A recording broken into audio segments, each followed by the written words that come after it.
I can't hear anybody. You can't. You're not, Dan. We can't hear you. You're on mute. Oh man! You want to start this over again? You know what? I got to tell you guys, that was the best intro I've ever done, and you guys missed it. I'm sorry about that. I apologize. So that was dee, all of a sudden to blank. You know, Ryan's usually the one that like unmute, and he's not here today. So I'm gonna blame that on Ryan.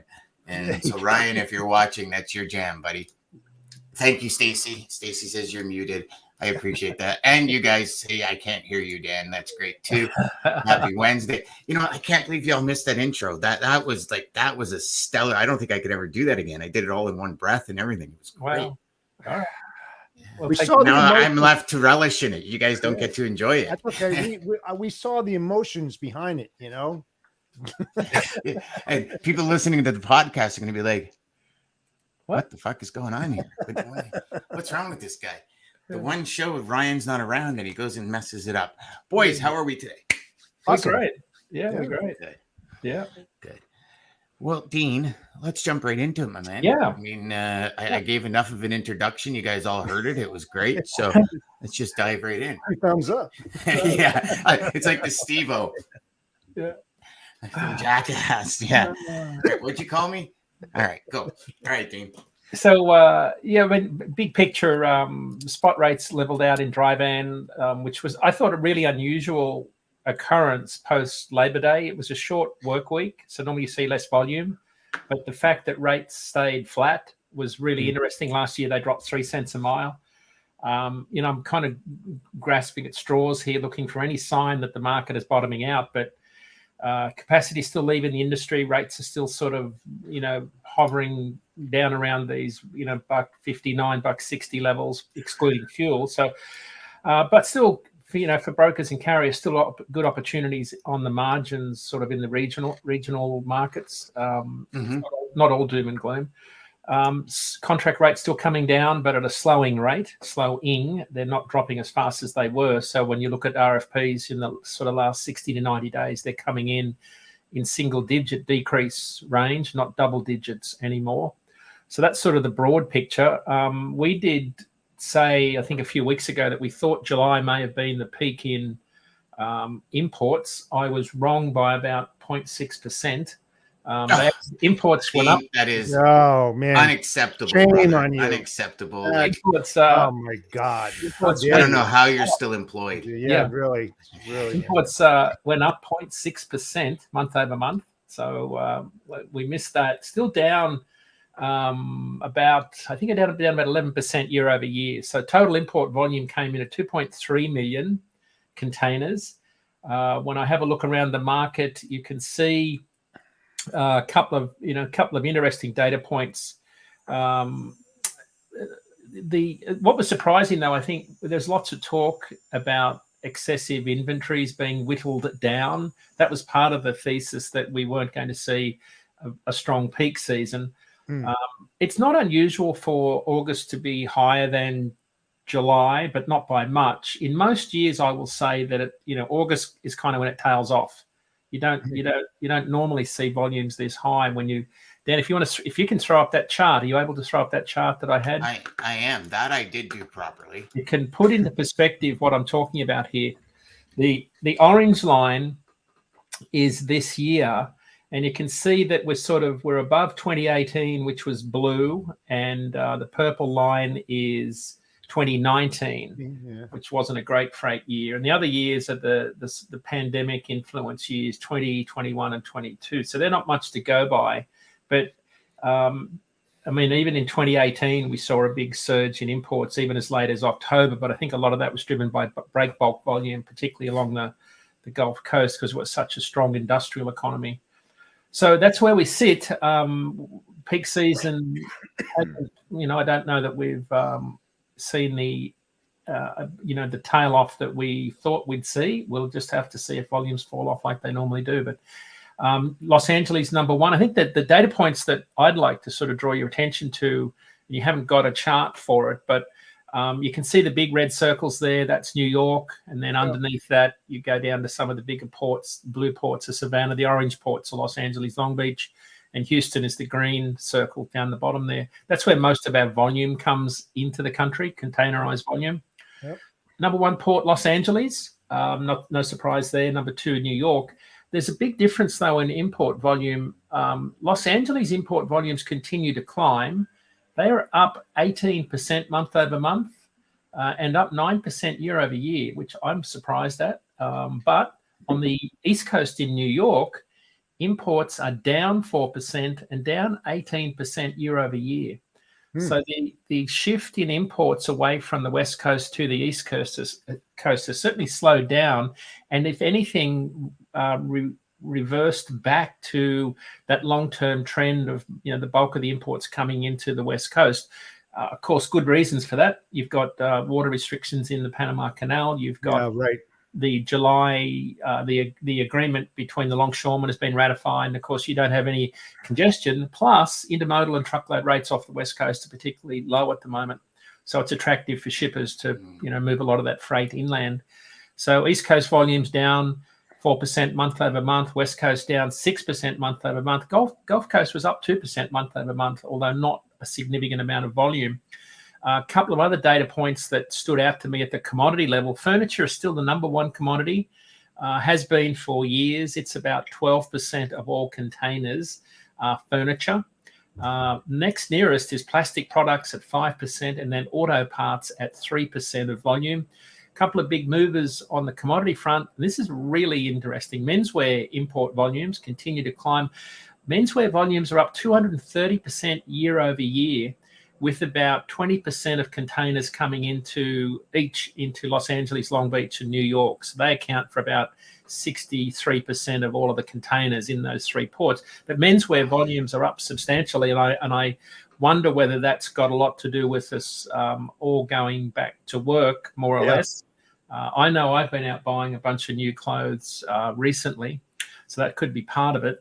And the other data point that is worth interesting, we know that a lot of our OEMs are located in the Southeast.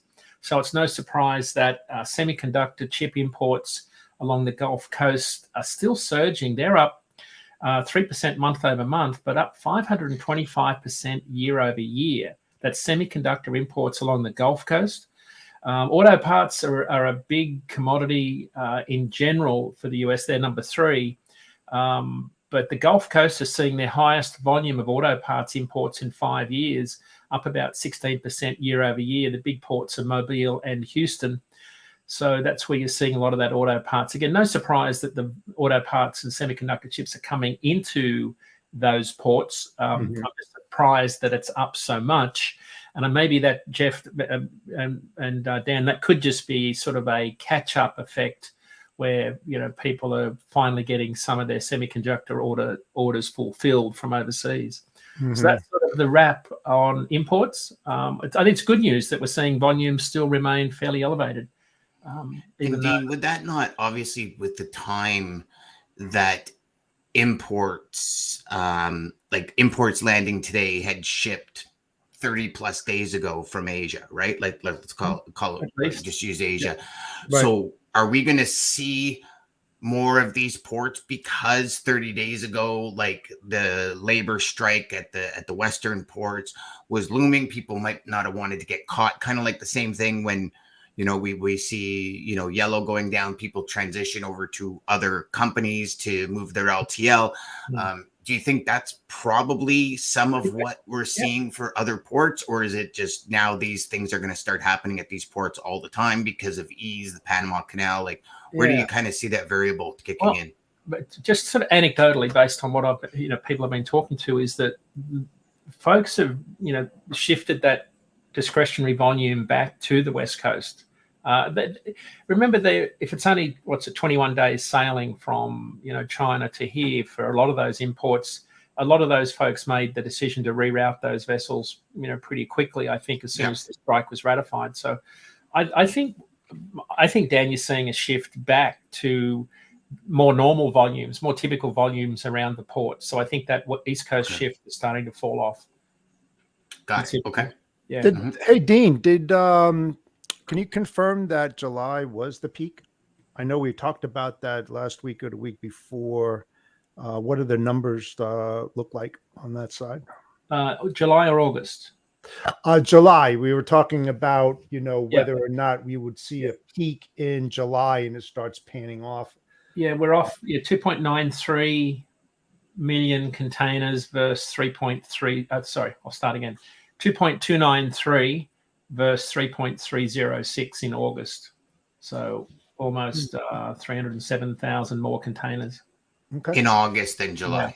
July. Okay. So we didn't fall off.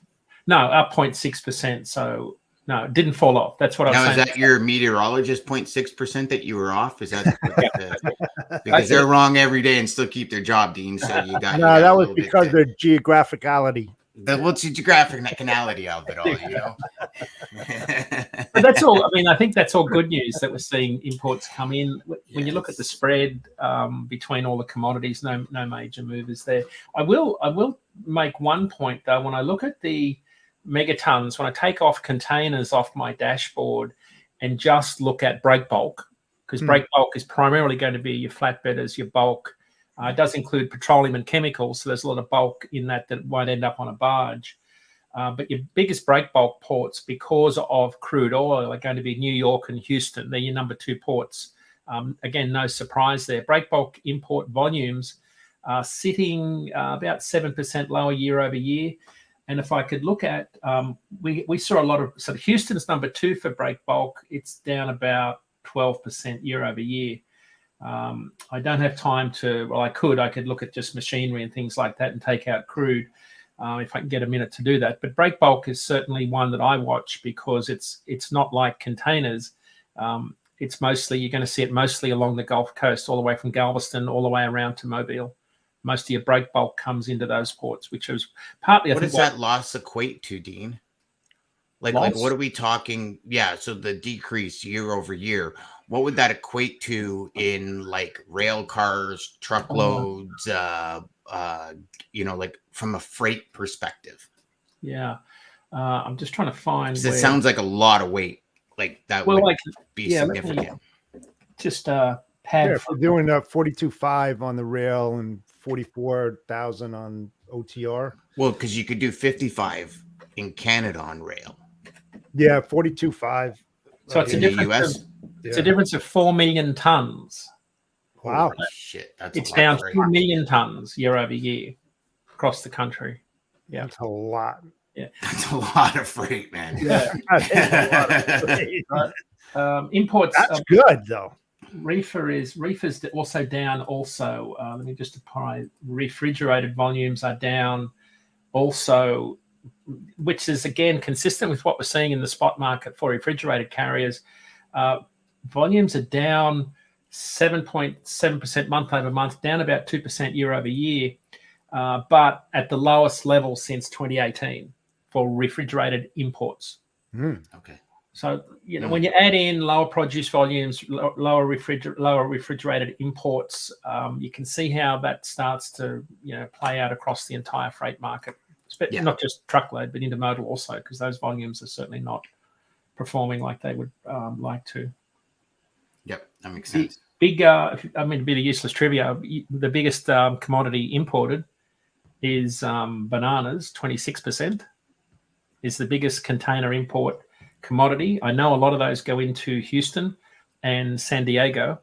And the second is miscellaneous fruits, then vegetables, then pineapples and meat, shellfish, citrus, etc., etc. But your two big ones are bananas and miscellaneous fruits. Yeah, we got a lot of monkeys in America, so yeah. And guess what port's the number one port for imports? The number one port for imports is Philadelphia. Jeff said it, Dean. I didn't say it. Jeff said it. Jeff's American. He's allowed to say it. Yeah. Philadelphia is the number one port for imports. And again, this is something we see directly play out in the reefer spot market. Not a big port for total volume, but it's the number one port for refrigerated import containers. Philadelphia. Yeah, because this is where a lot of our break bulk vessels come in from the west coast of South America. The break bulk, bulk vessels, because they can get into the shallow ports and load pallets of produce in those big nets that they bring in. Yep. So they're not in containers; they're in the refrigerated break bulk ships that come into Philadelphia on the other side from the container ships. Volumes are up 5% month over month, up a whopping 25% year over year in Philadelphia. So what would that 25% relate to? And I know I keep asking this, what would that relate to in like truckload volume for distribution? It's year to date, it's 2.14 million tons. It's a lot. 2.145, yeah. It's a lot. It's going to be a lot because I don't know that they all go. Let me do it in pounds. I'm just sorting it. It's hashtagged out, whatever that means. It's too many numbers. Too many numbers in pounds. Wow. Let me see if I can widen. So I guess so here, let's do this. Look, can you pull up reefer volume out of that area and average rates for reefers out of that area? Not quickly. Quickly. I mean, Jeff, you see this? He's off 0.6%. Now he can't pull up the data. Yeah. He's just, I don't know. That's concerning. That's concerning. What's that, Dean? Sorry. If I divide that by 9 months, it's about 11,000 truckloads a month, roughly, out of Philadelphia. Increased volume, right? No, that's total. That's just total volume. Yeah. Total volume. Okay.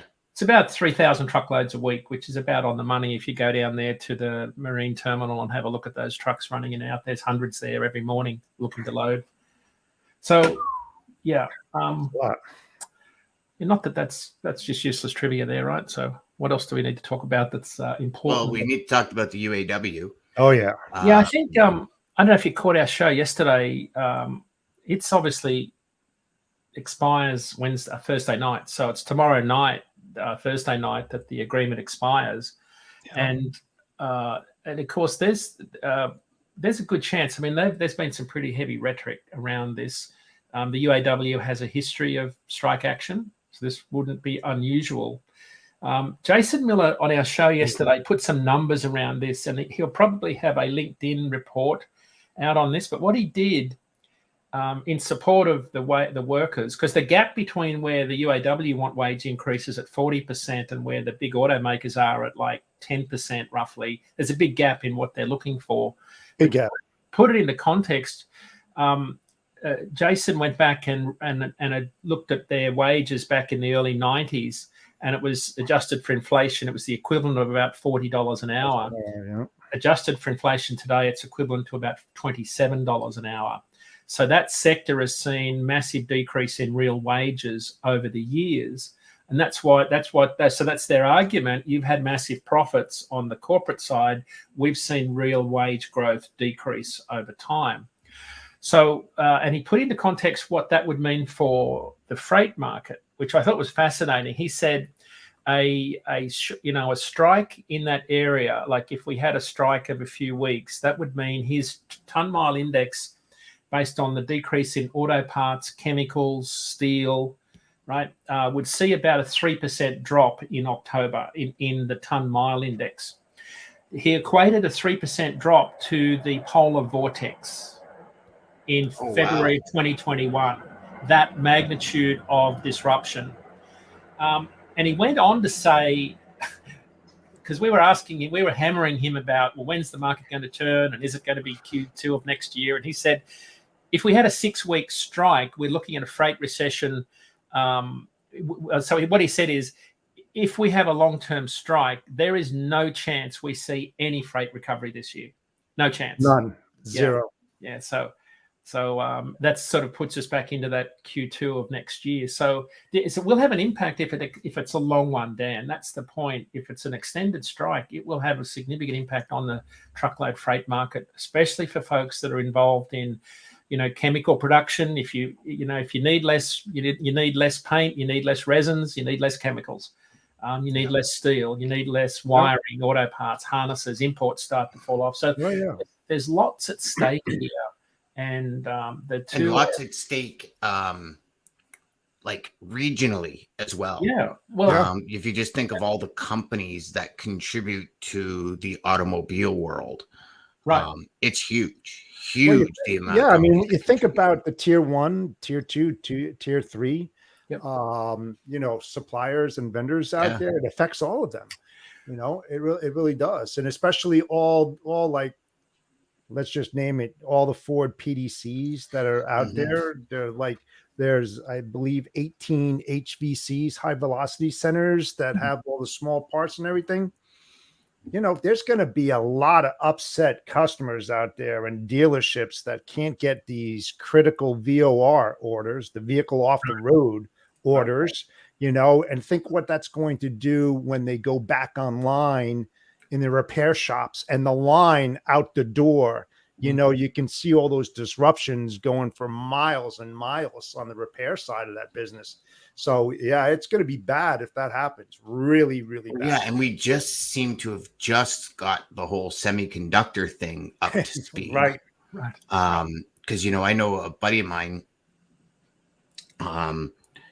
few people now that I've spoken to where they've ordered vehicles and they've said, well, the vehicle's in. However, if you want this feature, that feature, and this feature, we don't have the resistor chip, so you can't get it. You'll have to wait. And now it'd be just a complete shutdown. Like, I mean, you think they would have learned, Dan, from the episode that happened at Fukushima and the diode manufacturer, that everybody put all their eggs in one basket, and look what happened to that, and the shutdowns. And like you said, I think you were talking about your Lightning at the time, and you wanted this feature, and it's just like, no, I'm sorry, you can't get that. And then look at all these abandoned airfields with all these trucks and vehicles sitting in there because they don't have the diodes and the systems. I remember at one point I have a friend at Ford. He was saying, we're taking a transistor, putting it in a truck, driving it to the yard, pulling the transistor, taking it out, coming back in and putting it in the next truck just to drive it out to the get yard. them out. Like it was a gong show. And then and here's kind of the second part of it, Dean. So we look at the auto workers union, and I mean, profitability. I understand that, corporately they want to make profit and all that, but when you take what we're going through in today's market, like just from us personally, like what as consumers, and you put that into the way you put it, where their wage per hour when it comes to inflation actually works out to less than they were making in the 90s. I don't blame them for what they're doing. The question is, do you think, like, and again, obviously it's just our opinion, they're like our souls, everybody's got one, but do you think this is something that's going to happen, this strike, or do you think it's going to be to the point where the higher up say, we just can't have this in the market? Like, we've had transistor issues, we had this issue. He who had transistors sold cars. I know people that were buying Fords, Chevy, and decided to buy Kia because they were the ones that could give them a car. Do you think it's more along that lines? Like, okay, or do you think there is going to be a strike? I think personally, I think there's an extreme high probability of it happening. And if it's going to be resolved, it's going to happen in the 23rd hour. Like everything else. Yeah. Like everything else, and would they not just save themselves a shitload of time if they just resolved it and said, okay, let's go instead of and you know what's really ironic, and it's a shame, right? You don't see the cost of cars going down when you've got minimal wage, and like you look at the 90s and getting $40 an hour equivalent to $27, what they're getting paid now, but you don't see any adjustments on the sale of a car to show that they've gone up, especially the interest rate. Like, right. It's crazy. I can't believe that pickup trucks can get into the hundreds of thousands of dollars now. Like, pickup trucks used to be, you know what? When you can't afford that really cool SUV, you get a pickup truck. Right. Like it was like meaning unless you wanted the pickup truck, but it was like, old school. We don't get automatic, you get standard. It's cheaper. And now it's like I'm looking at some of the costs of some of these bare-bone vehicles. Yeah, and then look at the depreciation, Dan. Too. Once you drive it off the lot, how much money it drops too. Yeah. Yeah. I mean, is there a justification of paying all those hundreds of thousands of dollars for a vehicle that's going to drop about $25,000 off its price tag as soon as it leaves the line? And I mean, not only that, you look at some of the marketing that goes behind it, and I mean, obviously, we're not going to sit here and trash automobile makers. No. But I remember all the marketing is like the affordable pickup truck, the Lightning. And when I just got a Lariat version, like I didn't even get not even the Platinum or anything, and they wanted like $2,600 a month for a lease. How is that an affordable truck? Like, how is that? How does that even mortgage payment? Exactly, and your house appreciates, doesn't depreciate. So Dan, I just pulled up an article I read this morning, prepping for the show today. Wall Street Journal had a good article about this very subject, about real wage growth, because it's not just the auto workers, it's all of us. Yeah. Because it said that, and I'll quote, surging inflation, it made 2022 the third straight year in which we've seen living standards eroded by prices. Inflation-adjusted median household income was down 2.3% last year and down 4.7% from its peak in 2019. So from our peak in household wages, earning power was 2019, and it's been on the down ever since. But they say this year could be better. Earnings and inflation trends have improved as a strong labour market and cooling price increases boost household purchasing power. That'll take time for that to take effect. That's in the US, right? Yeah. Because inflation's rising in Canada. Right. And the Canadian government is saying now that it's probably not going to change anytime soon. Gotcha. And so people who have mortgages coming due are instantly unable to afford their home. Like, it's not like, 2008 and 9 when people just overstretched themselves. Like, these are two people in the household working where their mortgage comes due and all of a sudden it's like, oh, what the hell? And they're saying it's not changing. Like, the Canadian government saying it's not changing anytime soon, which I think is absolutely stupid, because then if you look at wages and everything increases by 4%, but your wages don't, you're now down 4%. Right. And where is that cost of living? And even if you get a 2% increase from work, you're still down 2%. So your life is actually worse off now. And hearing that from 2019, before COVID, before everything got expensive, 2019, you can build a deck for $3-4 grand. Now it's $6-7 grand to build that same deck. Right. So look at the price of lumber. Remember we talked about this several months ago when you were building something in the backyard and how much a 2x4 cost you. And here's the thing: it hasn't gone down. It's gone down this much. It hasn't gone down to where it was, and I don't think it will. I mean, you look at gas. When people got us used to triple-digit gas numbers, Wow. For Canada anyways, probably been triple digit in the US for a while because you're gallon, not liter. But, triple digit gas numbers, it was like everybody had an aneurysm. And now if it's down to $1.50, everybody's like, oh my God, this is so cheap. And like there's What a mad savings. dashes to the gas pump, right? And it's like, I remember when it literally cost me $36 to fill my Durango SRT. Like big tank, gas guzzling truck, and it was like $36 to fill it. And it was like, who can't afford to drive an SUV? Right. However, now I literally cringe when I pull into the gas station in my truck. I'm like, oh yeah, take out a mortgage. so I'm going to be limping out of this one, but yeah, Man, did that hurt? Yeah, that hurt big time. So the other thing we asked the two we had Terry Esper, who's professor at, I'm going to say Ohio State. Ohio. I think I got that right. Yep. About some of the things that they thought would be, fairly disruptive to the market. I thought some of that discussion was fairly interesting. But I still think, because I'm trying to put this all into context for people listening. What does all that mean for people buying capacity or working with shippers? I'd love to get your thoughts on this, guys, because I just think there's so much more uncertainty. Like the more we get into this year, the less certain things look, because, I'm reading a lot of reports from Mansfield Oil about our supply chain and the potential impact of hurricanes on the Gulf Coast. We aren't producing a lot of oil, compared to prior years. There's certainly reluctance to drill holes for oil. So we're much more dependent, it seems, on global factors. And the Saudis, their diesel-rich crude that we love, they're cutting back production there. There's all sorts of cuts going on the upside. We're trying to do a deal with Iran to get some more oil coming out of there to pick up the shortfall. But there's just so much uncertainty about where we sit in the freight market from, a truckload rate pricing perspective, from a demand perspective, although demand probably seems a little bit more certain. I'm just not sure about where we go from a rate perspective. It just seems like there's so much more uncertainty because of, I think, the hidden impact, potential impact is the right word, of what hurricane season could do to us.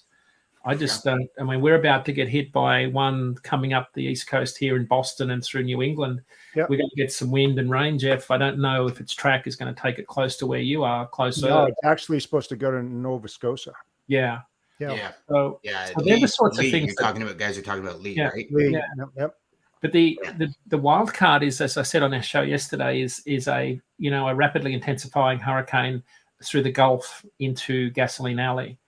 That's the sort of stuff that affects the entire country, just like it did in the polar vortex level. When you start to see chemical plants along, Bayview, Baton Rouge, Lafayette, when you start to see that whole I-10 corridor get affected by floods, that's what worries me, is we start to see those sorts of catastrophic levels. So there's just lots of uncertainty. I don't know how shippers are thinking about this. There's still seems to be an appetite for shippers to be, being more transactional with some volumes, playing the spot market, driving rates down. But I don't know. I don't know whether that's turning. Are they? Do you think that they're realizing, Jeff, they need to lock in capacity because the market is going to turn quickly?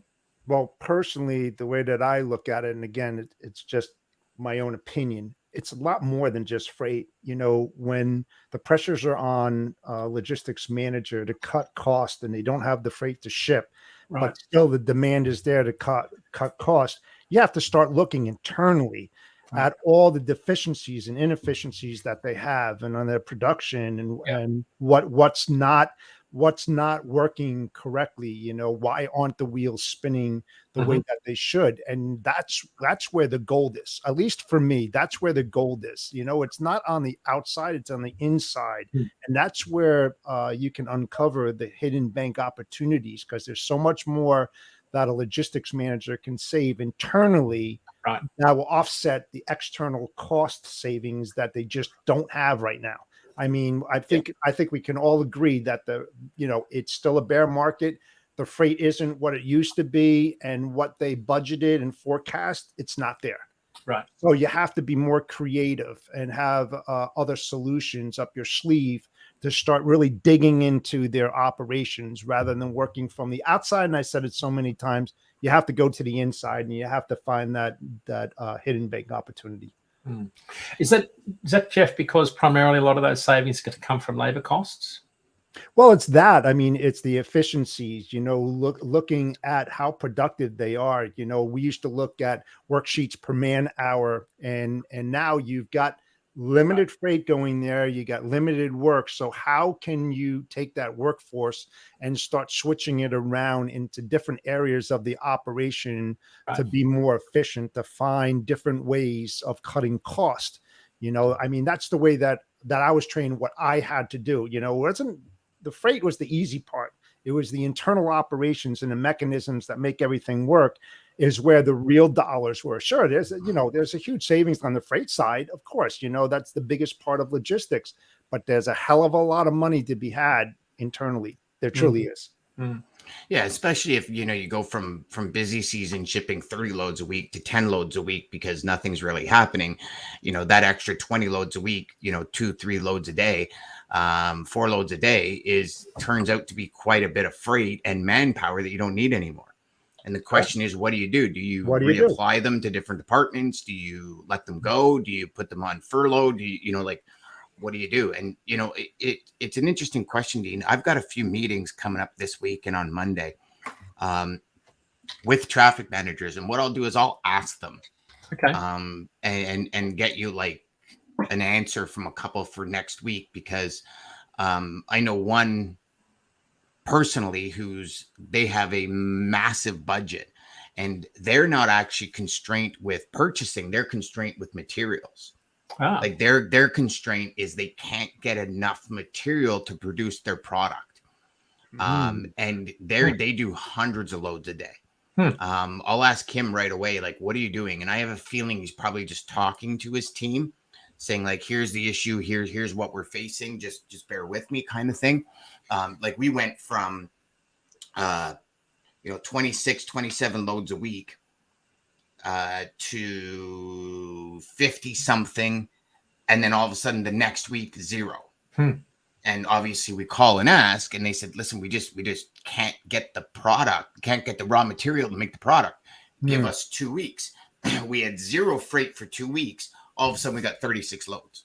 And it was just like this instant tap. So for 2 weeks, they built up a stockpile. Now they've got the machines running at full capacity. I guess they got raw material. But now we're playing catch up.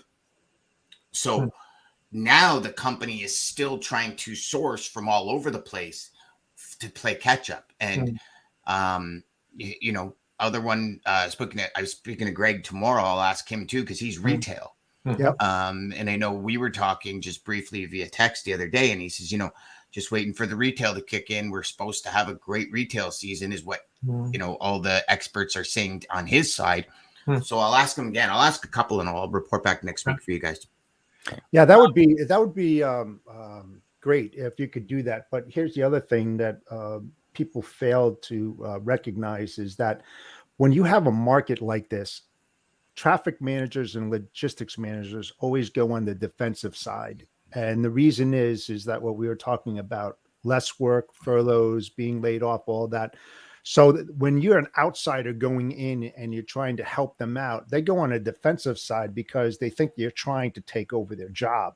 And if you can do things more efficient than they do, that's reason why they're a gatekeeper. They're not going to go too far. And it's very difficult on that side, but you have to help them to realize that, no, I'm not trying to take your job. I'm trying to put a feather in your cap, and you can take all the credit from the resolutions and solutions that I'm trying to give you, and you can bring that upstream. You can push that. So, that's another thing that people have to be cognizant of, that a lot of these logistics managers that are running the ops and the traffic managers, they're feeling a lot of pressure right now. A lot of pressure. Yeah.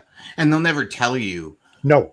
I'm feeling pressure. Thank God you called and can help me out. That's No, never you're not going to hear that. And I mean, that's more on a tactical side, but you're never going to hear that. And,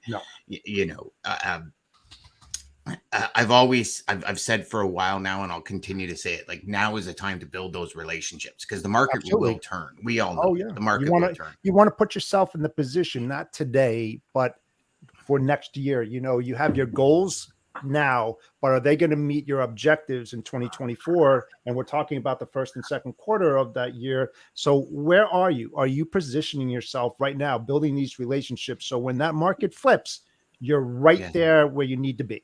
That's the big question. You know, and on the geographical side, Jeff, like if you're looking at Gasoline Alley, you're looking at the Gulf, you're looking at the East, like we're just starting hurricane season. Oh, I know. Right. Yeah. And at any given moment, like Lee, if you look at just Lee's probably the perfect example because we're going through it right now. Right. Originally, that was scheduled for like North Carolina, South Carolina, and then swinging up the East Coast. And the original projections had it coming right in and then kind of heading north. Right. Now it looks like it's going to surpass all of that, or it has, and it's going to slam Nova Scotia with the outskirts being.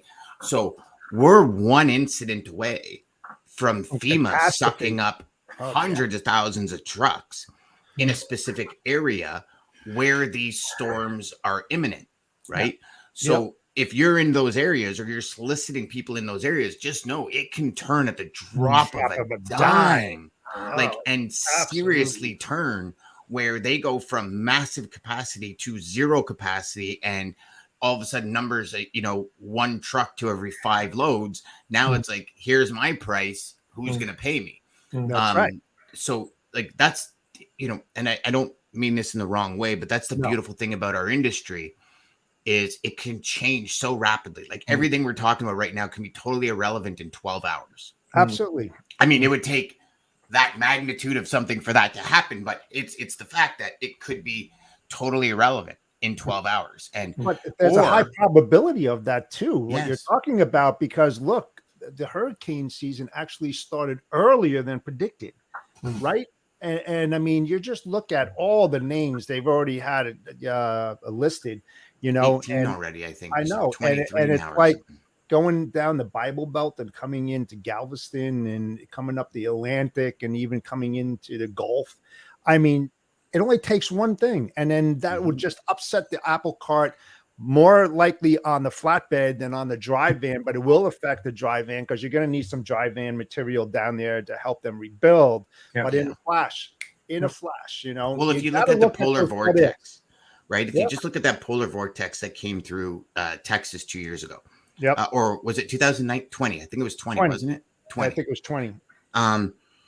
You know, if you look at that polar vortex and you say, okay, so that obviously took out a lot of equipment because they weren't ready for it with accidents. It also added a lot of people going into that area for recovery.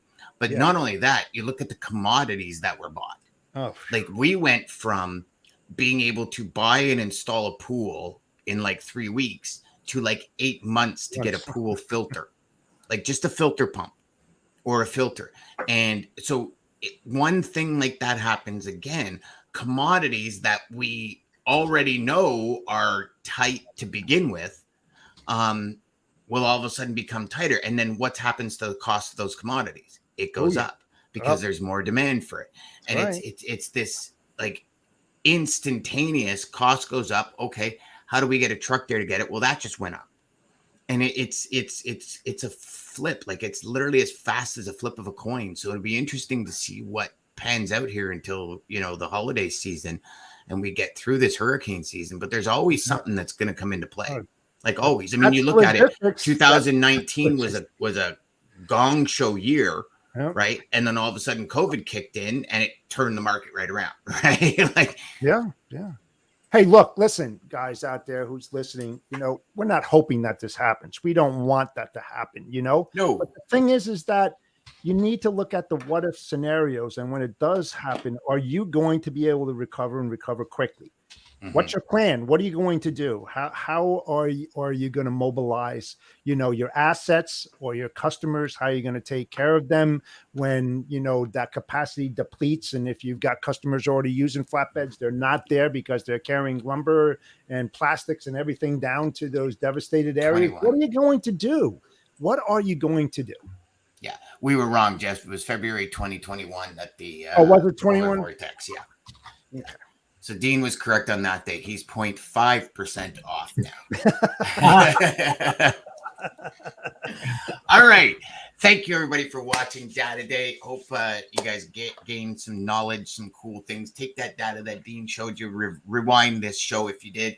If you're listening on the podcast, head over to LinkedIn and just go to Sales Chatter Live, and you'll be able to see this podcast, and you'll be able to see that track that Dean did. And again, thank you very much for listening to my intro this morning. It was stacked.